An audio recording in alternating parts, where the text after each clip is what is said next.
اپنے آپ کو درگزر کا، اپنی رحمت کا، اپنے فضل کا مستحق قرار دے. لیکن دنیا میں قوم کی حالت نہیں بدلتی جب تک اجتماعی توبہ نہیں. آج میں چاہتا ہوں کہ اس توبہ کے موضوع پر کچھ عرض کروں. یا ایھا الذین آمنوا توبوا الی اللہ توبۃ نصوحا، اہل ایمان اللہ کی جناب میں توبہ کرو خلوص کے ساتھ، اخلاص کے ساتھ. توبۃ النصوح، زبانی کلامی نہیں، توبہ کی تسبیح نہیں، بالفعل. عسیٰ ربکم ان یکفر عنکم سیئاتکم، امید ہے تمہارا رب تمہاری برائیوں کو تم سے دور کرے. یہ توبہ کی تاثیر ہے. وَيُدْخِلَكُمْ جَنَّاتٍ تَجْرِی مِن تحتہا الْأَنْہَارُ، اور تمہیں داخل کرے گا ان باغات میں جن کے دامن میں ندیاں بہیں. ترمذی اور ابن ماجہ میں حضرت انس بن مالک رضی اللہ تعالیٰ عنہ سے روایت ہے، حضور نے فرمایا تمام بنی آدم خطا کار ہیں. خطا کار بھی نہیں، بہت خطا کار ہیں، بہت خطا کار ہیں. لیکن ان خطا کاروں میں بہتر لوگ وہ ہیں جو خوب توبہ کریں. غلطی ہو گئی توبہ کریں. اور ایک اور حدیث میں آپ کو بتاؤں گا، یہ نہیں ہے کہ پھر کبھی وہ غلطی نہ ہو. اس وقت آپ یہ لگا لیں اپنے اوپر یہ کام میں نے نہیں کرنا اور ایک دفعہ وہ کام چھوڑ دیں تو توبہ ہو گئی. پھر اگر کچھ عرصے کے بعد پھر کہیں آپ جذبات کی روح میں بہ گئے، پھر کہیں کوئی برے اثرات جو ہیں وہ پڑے، پھر غلطی کوئی بات نہیں، پھر ہو گیا، پھر توبہ کرنا. توبہ سیکھیے گا، بار بار توبہ کرنا. دوسری حدیث ابن ماجہ بہقی میں ہے، حضرت عبداللہ بن مسعود رضی اللہ تعالیٰ عنہ، التائب من الذنب کمن لا ذنب له، گناہ سے توبہ کرنے والا ایسے ہے جیسے اس نے کبھی گناہ کیا ہی نہیں. دھل جاتی ہے، تختی دھل گئی. بچے نے تختی لکھی تھی، اس کو دھو دیا، ختم. ایک حدیث تو پڑھ کر میں بھی چونکا. والذی نفسی بیدہ لو لم تذنبوا لذهب اللہ بکم ولجاء بقوم یذنبون فیستغفر اللہ فیغفر لهم. اگر تم لوگ گناہ نہ کرتے تو اللہ تمہیں ختم کر کے کوئی اور ایسی مخلوق پیدا کرتا کہ جو گناہ کرے اور پھر وہ توبہ کرے اور اللہ سے. یہ اصل میں اسلوب ہے بیان کا، بتانے کے لیے کہ تمہارے دلوں کے اندر مایوسی کا غلبہ نہ ہو. اگر گناہ نہ ہوتا اور پھر توبہ نہ ہوتی اور میں کو سبسکرائب کریں. ڈاکٹر اسرار احمد رحمت اللہ کے لیے سورہ فاتحہ اور کامنٹ میں آمین لکھیں. وہ معاف نہ کرتا تو میری شان غفاری کا ظہور کیسے ہوتا؟ میری شان ہے نا، غفار بھی ہوں، ستار بھی ہوں، اس کا ظہور کیسے؟ اسی سے ملتی جلتی ایک حدیث ہے، یہ امام احمد اور امام بہقی لائے ہیں اور اس کے راوی حضرت علی ہے رضی اللہ تعالیٰ. اللہ تعالیٰ کو بہت محبت ہے، یحب. اب دیکھیے ایک طرف وہ آیات ذہن میں لائیے، اللہ تعالیٰ کن سے محبت کرتا ہے؟ اللہ محبت کرتا ہے اپنے ان بندوں سے جو اس کی راہ میں جنگ کرتے ہیں، صفے باندھ کر، گویا سیسا پلائی کی دیوار ہے. یہ ہے مثبت کا، نیک کا، محسنین، اللہ کی راہ میں قتال کرنے والا. یہاں اس کے برعکس کہا جا رہا ہے ان اللہ یحب، اللہ تعالیٰ محبت کرتا ہے اپنے اس بندے سے، العبد المؤمن، جو مومن ہو. اس کی ایک اور بڑی پیاری حدیث آئے گی، المفتن التواب، جو بہت فکروں میں مبتلا ہو جاتا ہو اور پھر بہت توبہ کرتا ہو. مفتن التواب، لیکن ساتھ ہی پلٹتا ہو، رجوع کرتا ہو، پھر اللہ کے حضور میں حاضر ہوتا ہو، پھر معافی مانگتا ہو. اللہ تعالیٰ کو اپنا ایسا بندہ بہت پسند ہے. تو بہت سی حدیثیں میں نے ان میں سے کچھ چنی ہے. ہمارے بعض واعظ ناصح وہ بھی کسی شخص کو روکتے رہے، برائیوں سے روکتے رہے، نہیں رکتا تو کہیں غصے میں آ کے اللہ تجھے کبھی معاف نہیں کرے. یہ کتنا بڑا جرم ہے، اس کا اندازہ کیجیے. اس حدیث سے تم میرے بندے کو میری رحمت سے مایوس کر رہے ہیں، کتنا بڑا جرم ہے، اس کا اندازہ کیجیے. یہ مسلم شریف کی روایت ہے عن جندب، حضرت جندب رضی اللہ تعالیٰ عنہ سے کہ ایک شخص نے یہ کہا کہ خدا کی قسم اللہ تعالیٰ فلاں شخص کو کبھی معاف نہیں کرے. اس پر اللہ تعالیٰ نے یہ فرمایا کہ کون ہے جو میرے اوپر حکومت کرنے والا آ گیا، جو میری طرف سے حکم لگا رہا کہ میں کبھی معاف نہیں کروں گا، کہ میں فلاں شخص کو کبھی معاف نہیں کروں گا. قد غفرت لفلان، اس کو تو میں نے معاف کر دیا. واحبطت عملہ، اس شخص کے تمام اعمال میں نے ضائع کر دیے. تم نے میرے بندے کو مایوس کیا. یہ ہے جرم کی. تو توبہ کی دعوت دیتے رہو، توبہ کے لیے لوگوں کو آمادہ کرتے رہو، توبہ جو ہے اس کے لیے ترغیب دیتے رہو. اللہ تعالیٰ معاف فرمانے والا. آخری حدیث بتا رہا ہوں، یہ تو بہت ہی عجیب حدیث ہے اور متفق علیہ ہے، بخاری اور مسلم دونوں میں. حضرت ابو سعید الخدری رضی اللہ تعالیٰ عنہ جو ہے اس کے راوی، حضور نے فرمایا کہ تم سے پہلے جو امت تھی بنی اسرائیل، ان کا ذکر ہے، اس میں ایک آدمی ایسا تھا جس نے 99 قتل کیے. اب آپ اندازہ کیجئے کتنا بڑا گناہ کبیرہ ہے قتل. قرآن مجید میں آتا ہے اگر ایک انسان کو بھی ناحق قتل کر دیا گیا تو یہ ایسی ہے گویا کہ اس نے پوری نوع انسانی کو قتل کر دیا. اس نے 99 قتل کیے. پھر اس کے بعد یہ ہوا کہ اس کے اندر توبہ کا جذبہ پیدا ہوا. تو اس نے پھر سوال کیا، لوگوں سے پوچھا کہ زمین میں رہنے والوں میں کون سب سے بڑا عالم ہے. اسے بتایا گیا فلاں راہب فلاں جگہ پر ہے، وہ بہت نیک ہے، بڑا عالم ہے. وہ اس کے پاس آیا، انہوں نے کہا دیکھیے راہب صاحب، میں نے 99 انسان قتل کیے، اب مجھے یہ بتائیے کہ میرے لیے توبہ کا کوئی امکان ہے؟ اس نے کہا نہیں. اس نے اس کو بھی قتل کر دیا، اپنی سینچری مکمل کر لی، مطلب 99 کے بعد ایک ہی کسر تھی، اس کو بھی قتل کیا، 100 پورے کر لیے. پھر اس نے پوچھا کوئی اور، کوئی بڑے عالم انسان ہو. پھر اس کی رہنمائی کی گئی ایک بڑے عالم شخص کی طرف، تو اس نے وہاں جا کر کہا کہ میں 100 انسان ہلاک کر چکا ہوں، قتل کر چکا ہوں، میرے لیے توبہ کا کوئی امکان ہے؟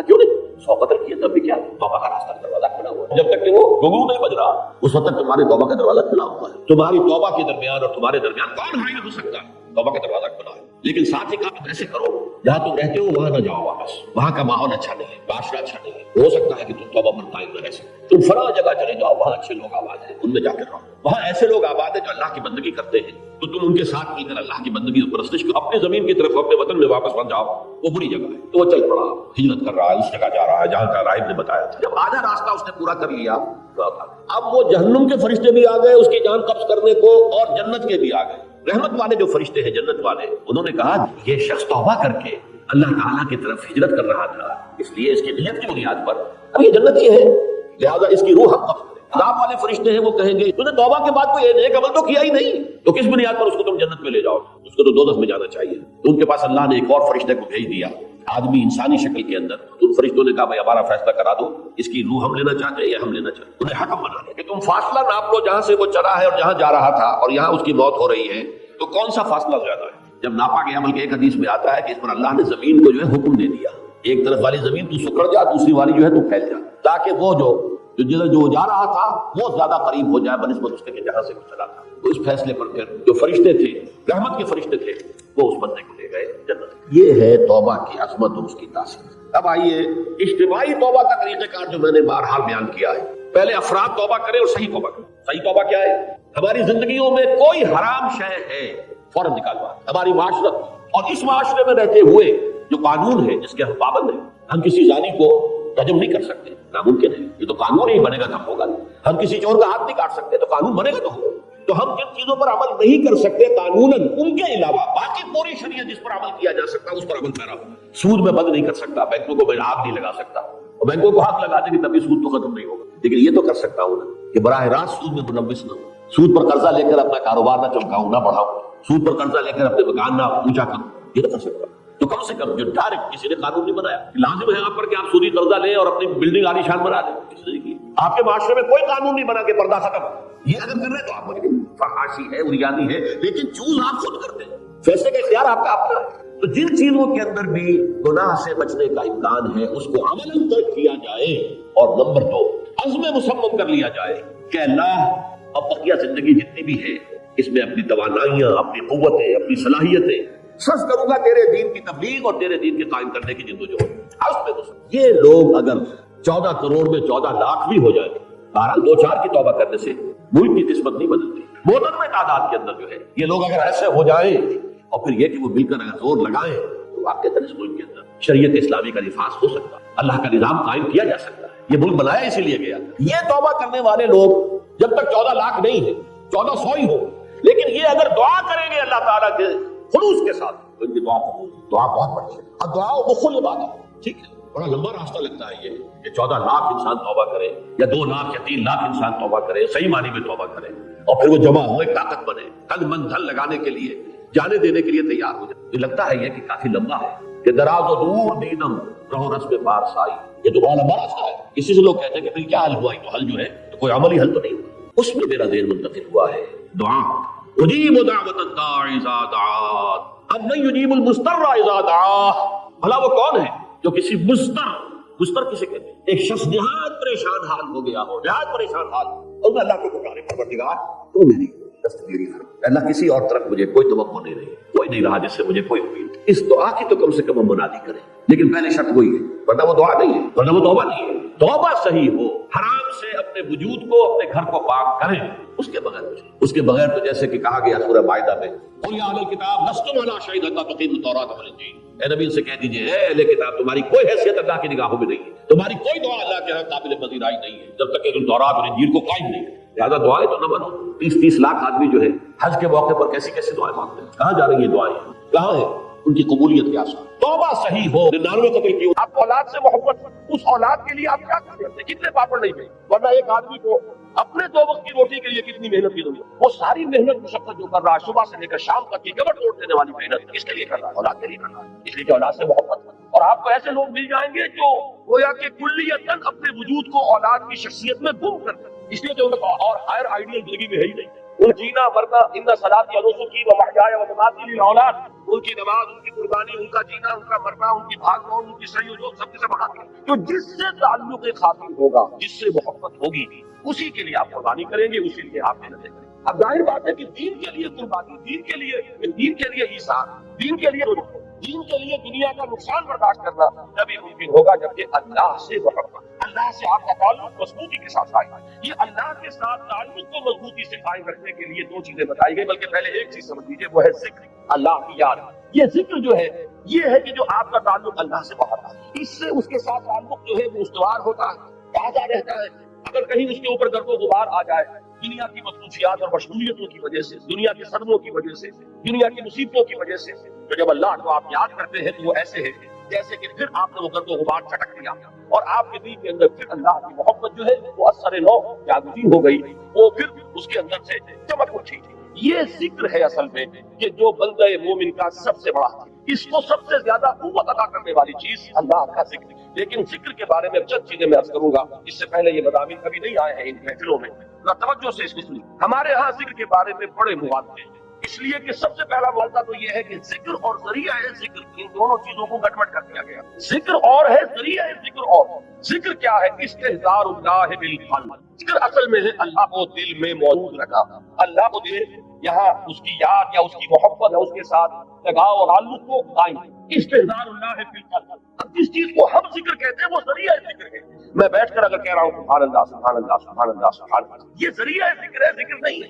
اب اگر یہ آپ سبحان اللہ کی تصویر تو کر رہے ہیں لیکن دماغ آپ کا چکر لگا رہا ہے اپنے کاروبار میں، آپ نے کوئی پرابلم تھا، دکان سے اٹھ کر آئے ہیں اور ذہن آپ کا اسی پرابلم کو حل کرنے میں لگا ہوا ہے، تو چاہے تسبیح آپ نے پوری کر لی، تو ذکر کا یہ ذریعہ تو آپ نے اختیار کیا، ذکر آپ کے پاس ہے. اسی طریقے سے نماز کیا ہے؟ ذریعہ ذکر ہے. سورہ طٰہٰ کی بڑی پیاری آیت ہے وہ، اور وہ ابتدائی وحیوں میں سے ہے، جو بلکہ پہلی وحی جو حضرت موسیٰ علیہ السلام کا، اس میں الفاظ آتے ہیں اقم الصلاۃ لذکری، نماز کو قائم کرو میری یاد کے لیے. مقصود کیا ہے؟ ذکر. استحضار اللہ فی القلب، اس کا ایک ذریعہ یہ نماز ہے کہ آپ اپنے دھندوں میں لگے ہوئے ہیں، اذان کی آواز آئی فوراً وضو کیا، آپ مسجد کی طرف چل پڑے، وہاں گئے، آپ کھڑے ہوئے نماز میں اور آپ نے سورہ فاتحہ کی یوں سمجھیے کہ پورے قرآن مجید کا لب لباب ہے، اس کا نچوڑ ہے، اس کا خلاصہ ہے، اس کو آپ نے ہر رکعت کے اندر پڑھا یا سنا. اگر آپ امام کے ساتھ ہیں، امام قرات کر رہا ہے، آپ سن رہے ہیں. اگر آپ علیحدہ پڑھ رہے ہیں تو آپ خود پڑھ رہے ہیں، تو آپ نے پڑھا یا سنا، اور اس کا نتیجہ کیا نکلا کہ تازہ ہو گیا وہ آپ کا تعلق اللہ کے ساتھ. جو گرد و غبار آ گیا تھا، یہ 4 گھنٹے 6 گھنٹے آپ دکان پر بیٹھے رہے، صبح 8 بجے آ گئے، دن کے 1 بجے تک، نہ معلوم کتنے گاہک آئے، کیا کیا گفتگویں ہوئی. اب یہ جو آپ کے شعور کے اوپر ایک گردہ پر اللہ کے ساتھ تعلق کے اندر کچھ کمزوری واقع ہوئی، اس کو تازہ کرنا. مجھے حفیظ جالندھری کا یہ شعر بہت پسند ہے، بڑا پیارا شعر. ایسا نقشہ کھینچا ہے کہ سرکشی نے کیے دھندلے نقوش بندگی، آؤ سجدے میں گرے لوح جبی تازہ کرے. یہ لوح جبی پر ہمارا لکھا ہوا نا کہ ہم بندے ہیں اللہ کے، ہم آقا نہیں ہیں، ہم اپنے وجود کے مختار اور مالک نہیں ہے کہ جو چاہے کرے. ہم تو ہمارا آقا وہ ہے، ہم اس کے بندے ہیں. لیکن ہوتا کیا ہے، میں تو یہاں کر رہا ہوں کہ خارجی اثرات جو ہے کہ آپ کاروبار میں لگے رہے، کسی اور دھندے میں لگے رہے، ڈاکٹر ہے مریضوں کو دیکھ رہا ہے، کوئی بچہ ناج چلا رہا ہے، کوئی عورت جو ہے وہ اپنے بچے کو چپ کرا رہا ہے، یہ کلینک کے اندر ایک طوفان مچا ہوا ہے. یہ 5 گھنٹے جو اس کے اندر گزرے ہیں اور اس سے ذرا اس تعلق کا اللہ کے اندر کمی آئی. اب آؤ کہ اس کو پیدا کرنا. یہاں حفیظ نے بلکہ دوسری بات کی طرف توجہ دلائی، خود ہمارے اندر سے جو ابال اٹھتا رہتا ہے نفسانیت کا اور اپنے تکبر کا، اور شیطان جو پھونکے مارتا رہتا ہے ہمارے دل میں، اس سے بھی وہ بندگی کا نقش ہے وہ مدھم پڑ جاتا ہے. تو خارجی اثرات ہو یا داخلی اثرات ہو، ان سے اگر وہ عہد بندگی جو ہے جو ہماری پیشانی پر نقش تھا وہ کچھ مدھم پڑ گیا، تو آؤ کہ سجدے میں گرے تاکہ ہماری زمین جب زمین پر ٹکے اللہ کے سامنے تو ہمارا وہ گرد و غبار اوپر ہٹ جائے اور اللہ کی بندگی کا وہ نقش تھا جو سرکشی نے کر دیے دھندلے نقوش بندگی، آؤ سجدے میں گرے لوح جبی تازہ. تو نماز بھی ذکر کا ذریعہ. آپ کی بات سمجھ. اب اگر ایک شخص نماز ادا کر رہا ہے، فرض کیجئے کہ اس نے 17 رکعتیں جو ہے وہ عشاء کی پڑھ لی، پوری 17 گن کر 4 پہلی سنتیں بھی، پھر 4 فرض بھی باجماعت ادا کیے، پھر 2 سنتیں نفل، پھر نفل سب کر لی. لیکن دماغ کبھی کسی وادی میں تھی، کل وادی یہی نہیں، کہیں کسی خیال میں، کہیں کسی چکر میں. وہ آپ کو اگر حضور قلب حاصل نہیں ہوا تو ذکر حاصل نہیں ہوا. اس کے یہ معنی نہیں کہ نماز بیکار ہے، یہ ہے بالکل منکرین سنت اور منکرین حدیث کی انتہا تک بات ہے. آپ کی نماز ضائع نہیں جائے گی، اس لیے کہ آپ نے جو یہ مشقت کھیلی عشاء کی نماز ہے، اس وقت تو آپ کا جسم تھکا ہوا تھا، جسم جو اندر سے تقاضا کر رہا تھا کہ جاؤ لیٹ جاؤ آرام کرو. یا ممکن ہے کہ یہ تقاضا ہو رہا ہو کہ آج فلاں ڈرامہ آ رہا ہے ٹیلی ویژن پہ، چلو بیٹھو اس کو دیکھتے ہیں. اس وقت اگر آپ تمام چیزوں سے منہ موڑ کر آئے، مسجد میں آپ نے حاضری 17 رکعتیں آپ نے ادا کی، اللہ ظالم نہیں ہے کہ آپ کی اس مشقت کو وہ ان ریوارڈڈ رہنے دے. اس کی اجرت ملے گی، اس کا اجر ملے گا، اس کا ثواب ملے گا. آپ نے فرض سمجھا تو آئے نا، اللہ تعالیٰ کی طرف سے جناب میں آپ نے اپنے ایمان کا ایک ثبوت تو فراہم کیا کہ میں نے سمجھا ہے کہ خاص فرض ہے، لہذا میں یہاں. اس لیے یہ میں سمجھیے کہ یہ نماز ضائع جائے گی. ضائع نہیں جائے گی، فرض ادا ہو گیا، اس کا اجر و ثواب آپ کو ملے گا۔ لیکن یہ کہ جو اصل مقصد ہے وہ حاصل نہیں ہوگا، وہ ذکر جو اس کا اصل مقصد تھا وہ حاصل نہیں ہوگا اگر حضور قلب نہیں ہے۔ اگر آپ نے یہ محسوس نہیں کیا جیسے کہ حضور نے فرمایا صلی اللہ علیہ وسلم کہ جب نماز میں سجدہ کے لیے جب پیشانی زمین پر ٹکاؤ تو یوں محسوس کرو کہ گویا کہ تم نے اپنے رب کے قدموں پہ سجدہ۔ اب یہ کیفیت اگر کسی کو حاصل ہو رہی ہے جب وہ کھڑا ہو اللہ کے حضور میں تو ایسے کھڑا ہو کہ جیسے واقعتاً اللہ مجھے دیکھ رہا ہے، کم سے کم اس درجے کا استعداد حاصل ہوتا ہے کہ میں اللہ کے حضور میں استعداد ہوں۔ جیسے حضور نے فرمایا اذا قمت للصلاۃ فصل صلاۃ الموضع، جب نماز پڑھنے کھڑے ہو تو یہ سمجھ کر پڑھو کہ شاید یہ زندگی کی آخری نماز، پھر شاید نماز کی نوبت نہ آئے۔ کیا پتا اس کے پاس گارنٹی کہ عشاء کی نماز پڑھ کر آپ نکلے یا فجر کی نماز پڑھ کر آپ مسجد سے نکلے اور کوئی تیز رفتار گاڑی آپ کو روڈ پر گزر کے چلی جائے اور واپس جو ہے وہ آپ کی لاش پہنچے، آپ زندہ سالم نہ پہنچے۔ تو ہر نماز سے پہلے اگر انسان یہ محسوس کرے جیسے کہ حضور نے فرمایا اس قدر یہ میڈیکل ایک سائیکولوجیکل نفسیاتی جو ہے تعلیم ہے کہ جب بھی نماز پڑھنے کھڑے ہو تو یہ سمجھ کر پڑھو کہ شاید یہ زندگی کی آخری نماز ہے اور عین ممکن ہے کہ اس کے بعد نماز کا وقت ہے۔ یہ کیفیات آپ سوچئے کہ اگر حاصل ہو نماز میں تو پھر وہ نماز کیا ہوگی؟ وہ نماز وہ ہوگی حضور نے فرمایا کہ الصلاۃ معراج المومنین، یہ نماز اہل ایمان کے حق میں معراج کے اس میں ہم کلام ہوتے ہیں آپ اللہ سے جیسے کہ حضور ہم کلام ہوتے ہیں اللہ تعالیٰ کے ساتھ۔ تو یہ نماز کا ذریعہ۔ اب میں ایک بات کہہ رہا ہوں تیسرے نمبر پر، یہ سبحان اللہ سبحان اللہ سبحان اللہ یہ بھی ذکر کا ذریعہ، نماز پڑھتے ہیں آپ یہ بھی ذکر کا ذریعہ۔ البتہ ایک چیز وہ ہے کہ جو مجسم ذکر ہے، ذکر کا ذریعہ نہیں، ذکر مجسم ذکر۔ قرآن مجید نے ہر ذکر کا لفظ کس کے لیے استعمال کیا ہے؟ علم میں پوچھیں، یہ آیت آپ نے بارہا سنی ہوگی کہ انا نحن نزلنا الذکر وانا له لحافظون، ہم نے ہی اس ذکر کو نازل دی ریممبرنس قرآن ہے یہ جو ذکر سراپا ذکر ہے، ہمتن ذکر، لہذا ذکر جو ہے اب میں نے جہاں سے عام طور پر ذکر کا اطلاق ہوتا رہا اس سے میں ریورس آرڈر میں لے کر آیا کہ یہ تو معلوم ہے کہ سبحان اللہ کی تسبیح کرنا یہ ذکر، لیکن نماز کے بارے میں شاید یہ سامنے نہ ہو کہ یہ ذکر کا جامع ترین ذریعہ اور اس سے آگے یہ چیزوں سے اوجل ہو چکی ہے کہ کل ذکر، ہمتن ذکر، مجسم ذکر، سرتاپا ذکر وہ قرآن مجید۔ اب اس آیت میں آپ دیکھیے وہ اس آرڈر کے بعد آئی اتل ما اوحی الیک من الکتاب، سب سے پہلے جو سب سے اہم حصہ ہے ذکر کا اس سے یہاں بات شروع کی گئی۔ قرآن کی تلاوت سے بڑا ذکر، قرآن کی تلاوت دعا کے بارے میں فرمایا گیا ہے کہ دعا رسول عبادت، دعا هو العبادت، دعا جو ہے وہ عبادت کا جوہر ہے، نچوڑ ہے۔ لیکن حضور نے فرمایا کہ جس شخص کو قرآن مجید کی تلاوت نے دعا سے روکے رکھا اس شخص کو اللہ تعالیٰ دعا کرنے والوں سے بہت زیادہ عطا فرمائے، یعنی اسے دعا نہیں بلکہ وہ قرآن مجید کی تلاوت کرنے والا، دعا کی طرف توجہ نہیں ہوئی۔ اب جو مانگنے والے ہیں، دعا کرنے والے ہیں، جو کچھ اللہ تعالیٰ انہیں عطا فرمائے گا ان سے کہیں بڑھ کر انہیں دے گا کہ جو مشغول رہے تلاوت، جو سب سے بڑا ذکر قرآن ہے، جو مجسم ذکر ہے، جس کے لیے بطور علم یہ لفظ آیا ہے الذکر، یہ گویا کہ پراپر ناؤن ہے اس کے لیے، الذکر، انا نحن نزلنا الذکر وانا له لحافظون وانزلنا الیک الذکر لتبین للناس ما نزل الیہم۔ اے نبی یہ الذکر ہم نے آپ کی طرف سے نازل کیا کہ جو چیز ہم نے لوگوں کے لیے اتاری ہے اس کو آپ پر واضح کریں، اس کی تبیین فرمائیں، اس کی توضیح فرمائیں، اپنے قول سے اپنے عمل سے اس کی وضاحت کریں۔ وہاں بھی لفظ الذکر آیا قرآن کے لیے اور یہ متعدد آیات اور بھی، لیکن اب وقت نہیں ہے کہ میں ان سب کو پڑھوں۔ تو اب ذکر کو یوں سمجھ کے آج اس موضوع پر پورے طور پر اس کا احاطہ کر کے رکھیے۔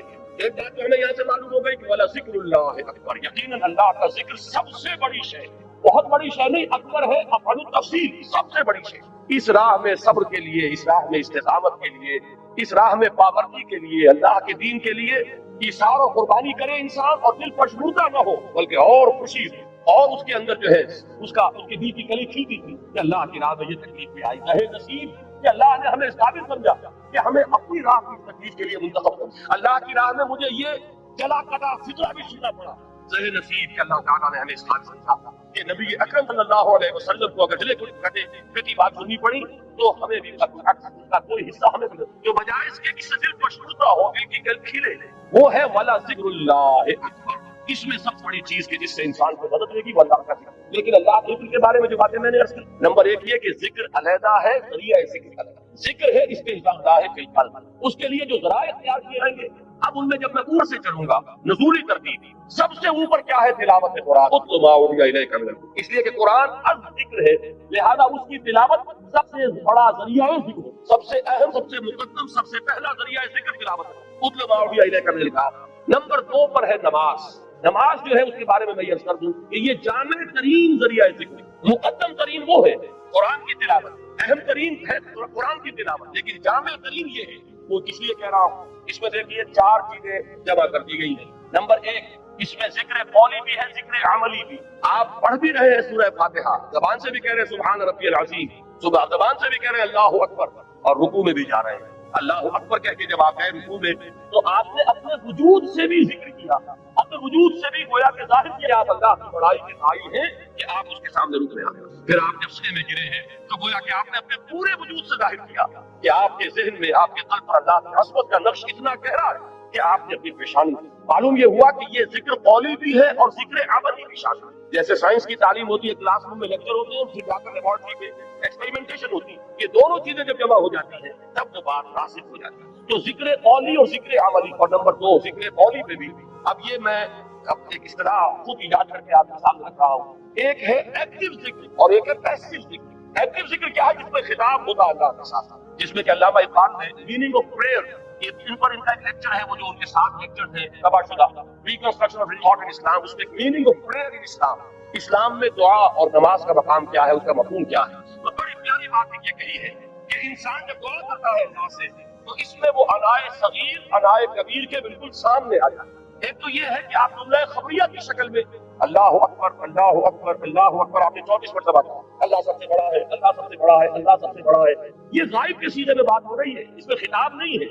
اس لیے میں اس کو کہتا ہوں پیسیو ذکر. اور ایک ایکٹیو ذکر ہے جس میں آپ اللہ سے ہم کلام ہو، ایاک نعبد و ایاک نستعین اهدنا الصراط المستقیم. یہ کیا ہے؟ اس میں آپ اللہ سے ہم کلام ہو. یہاں آپ کی وہ انائے صغیر، یہ فائنائٹ ایگو، وہ بالکل انفائنائٹ ایگو کے سامنے آ کر اس سے خطاب کر رہی ہے. افلاک سے آتا ہے نالوں کا جواب آخر، اٹھتے ہیں حجاب آخر، کرتے ہیں خطاب آخر. تو یہ جو خطاب والا انداز ہے نماز میں آپ کو یہ بھی ملے گا. سورہ فاتحہ کا اہم ترین حصہ یہ ہے. شروع میں جو ہے غائبانہ انداز میں آپ کہتے ہیں الحمدللہ رب العالمین الرحمن الرحیم مالک یوم الدین، یہ غائبانہ انداز ہے، یہ جملہ خبریہ ہے. لیکن یہاں ایاک نعبد و ایاک نستعین، اب یہاں خطاب ہو، اب آپ اللہ سے براہ راست ہم کلام ہیں. تو نماز میں نے عرض کیا کہ ذکر قولی اور ذکر عملی جمع ہو گئے. اور ذکر قولی میں یہ بھی کہ خطاب والا ذکر جس میں اللہ سے ہم کلام ہو، اور ایک یہ کہ غائبانہ انداز میں اللہ کی تسبیح، اللہ کی تحلیل، اللہ کی تکبیر. آپ ہر مرتبہ جب اٹھ رہے ہیں اللہ اکبر، اب یہ کیا ہے؟ یہ بھی ذکر. تو معلوم ہوا کہ ذکر کا اہم ترین مقدم ترین ذریعہ تلاوت قرآن، ذکر کا جامع ترین ذریعہ نماز. اتل ما اوحی الیک من الکتاب واقم الصلاۃ ان الصلاۃ تنہی عن الفحشاء والمنکر. یقینا نماز روکتی ہے فحشاء سے اور منکر سے. اب یہاں پہ تھوڑی سی بات کروں گا، اس وقت میری آج کی بات سے یہ بات ضمنی ہے اس لیے کہ کافی دور تک پہنچنا ہے ہمیں. یہ عام طور پر لوگ دن میں رہتا ہے کہ ساتھ یہ نماز بھی پڑھتے ہیں، لیکن نماز کے ساتھ وہ چاٹ چوبیس بھی کرتے ہیں، نماز بھی پڑھتے ہیں، جھوٹ بھی بولتے ہیں، نماز بھی پڑھتے ہیں، بلیک مارکیٹنگ بھی کرتے ہیں، نماز بھی پڑھتے ہیں، یہ بھی کرتے ہیں. یہ ہے ہمارے معاشرے کا.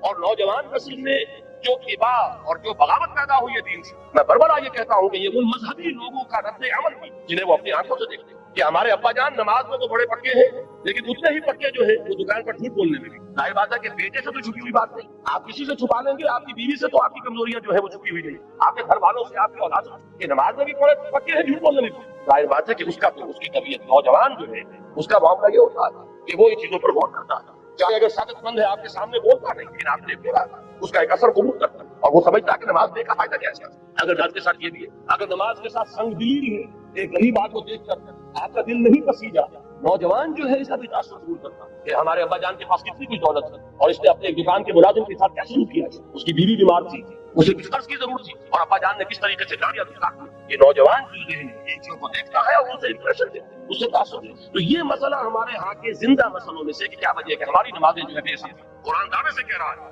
کہ نماز تو فحش اور بے حیائی کے سے روک دے، جبکہ لوگ ہمیں نظر آتے ہیں معاشرے کے اندر کہ نماز میں ہو سکتا ہے. میں نے مجھے بھی ہے بعض اوقات جب میں اپنی MBBS سے فارغ ہو کر تازہ گیا تھا منڈوری جو سوال کہلاتا ہے، میں وہاں 2 اشخاص کو دیکھا. ایک وہاں حاجی بلیکیا کے نام سے مشہور، اس کی یہ داڑھی تھی لمبی، اور نہ صرف یہ کہ نماز میں 100%، بلکہ وہ خاصا آسودہ حال کھاتا پیتا آدمی تھا. اس کے پاس ڈپو تھے اور ڈپو ہی میں بلیک ہوتے، تو وہ اذان بھی خود جا کر 5 وقت کی اذان کو شخص دیتا تھا. یعنی جہاں تک عبادت کا تعلق ہے، ایک ساتھ ساحیوال کے بیٹھے ہوئے سر ہلا رہے ہیں، ان کے ذہن میں وہ صاحب آ گئے ہوں گے. لیکن بہرحال میں کسی مدر شخص نہیں، میں تو مثال کے طور پر آپ سے یہ ہمارے معاشرے کے اندر وہ حاجی بلیکیا جو ہے وہ نوجوان نسل پر اپنے اس دین کا کیا اثر پائے گا. اور اس کے ساتھ ہی بالکل پیرلل ایک حاجی رشوت تھے، وہ انکم ٹیکس کے اندر وہ انسپیکٹر تھے، ان کی بھی داڑھی بہت طویل اور نمازی بہت تھی، لیکن وہ خوب رشوت لیتے خود بھی اور رشوتیں دلواتے تھے مریضوں کو. تاکہ جب وہ کسی پارٹی کا گلا دباتے تھے تو اپنے لیے بھی کچھ لیتے تھے اور اللہ کو نہیں بھولتے تھے، اللہ کے گھر کے لیے بھی کچھ لیتے تھے. یہ ہے ہمارے ہاں کی وہ دینداری.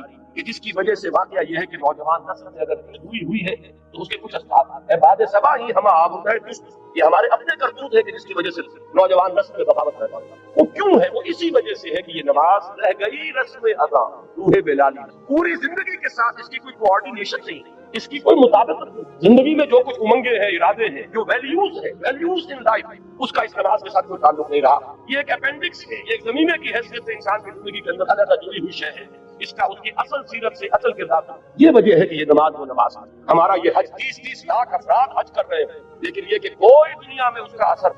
ہمارے ہاں سے اگر 1 لاکھ افراد حج کر کے آئے تو کوئی 1% دیانتداری معاشرے میں ہر سال اگر بڑھے، اس 30 یا 1 لاکھ افراد کے حج کرنے سے تو آج 25 سال اور 40 سال 40واں شروع ہو چکا ہے.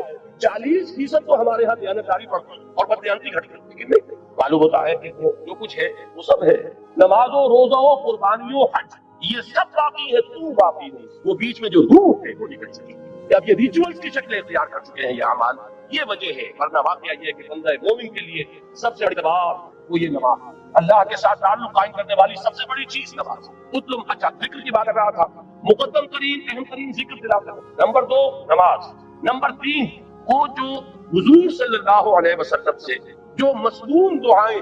دیکھیے یہ ہے نمبر 3 اذکار مسنونہ اور ادعیہ مسنونہ. ان میں یہ ہے کہ کوئی ایڈیشنل ٹائم آپ کو نہیں لگتا. آپ اگر کار میں بیٹھ رہے ہیں، سواری پر سوار ہونے کی دعا ہے، اتر رہے ہیں اس کی دعا ہے، صبح اٹھ رہے ہیں دعا ہے، آپ بیت الخلاء میں داخل ہو رہے ہیں دعا ہے، بیت الخلاء سے باہر نکلے ہیں دعا ہے، آپ پھر وضو کرنے بیٹھے، وضو کے بعد فارغ ہوئے، مسجد کے لیے نکلے گھر سے دعا ہے، مسجد میں داخل ہوئے دعا ہے. مسجد میں جو رہیں گے تو وہ تو ہے ہی نماز، وہ تو سراپا ذکر ہے.